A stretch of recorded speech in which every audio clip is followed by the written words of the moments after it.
Bonjour et bienvenue dans une nouvelle vidéo tutoriel concernant l'utilisation de GameMaker. Aujourd'hui, on va s'intéresser aux différents types de variables qui peuvent exister. On commence donc naturellement avec la variable locale. C'est la plus simple des variables. Elle a un nom et une valeur. Elle est propre à l'instance dans laquelle elle se trouve. Il faut donc que cette instance existe et que cette variable soit déjà déclarée pour qu'on puisse la lire dans une condition. Dans le cas contraire, le jeu aura un crash et affichera un message d'erreur. Passons maintenant à la variable globale. Elle marche exactement comme n'importe quelle variable, à l'exception que celle-ci n'est liée à aucune instance. Elle peut donc être lue ou modifiée n'importe où dans votre code. Le seul moyen d'avoir un crash avec celle-ci, c'est d'essayer de lire une variable globale qui n'a pas été créée au préalable. Passons maintenant au tableau, ou à l'arrêt dans la langue de Shakespeare. C'est un type de variable qui peut contenir plusieurs valeurs et qui marche donc un peu comme un tableau.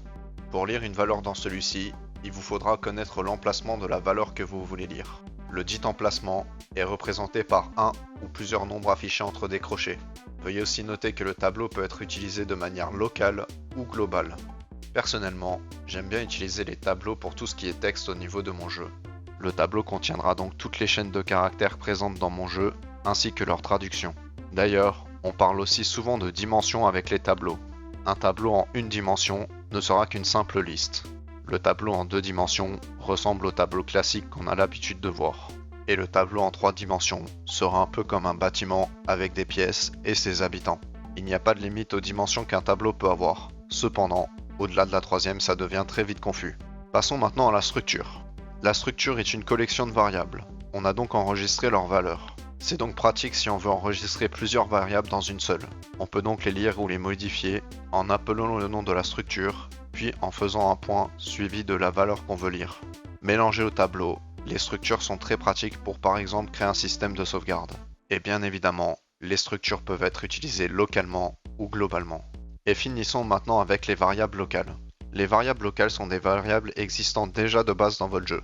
Elles sont pratiques car elles permettent de réaliser certaines actions sans avoir rien à coder de votre côté. Je pense notamment au trio direction, speed et friction qui peut être très pratique pour certains déplacements et que j'ai moi-même beaucoup utilisé dans mes 2 premiers projets de jeu. Voilà, ce sera tout pour aujourd'hui. Comme d'habitude, n'hésitez pas à liker et à commenter cette vidéo si elle vous a plu, ainsi qu'à vous abonner à ma chaîne si mon travail vous plaît. Tout cela m'aide pour le référencement, en plus d'aider le studio 185 à grandir. On se retrouve lundi prochain pour une nouvelle minute tutoriel, et dès demain pour plus de contenu. Bonne semaine à vous.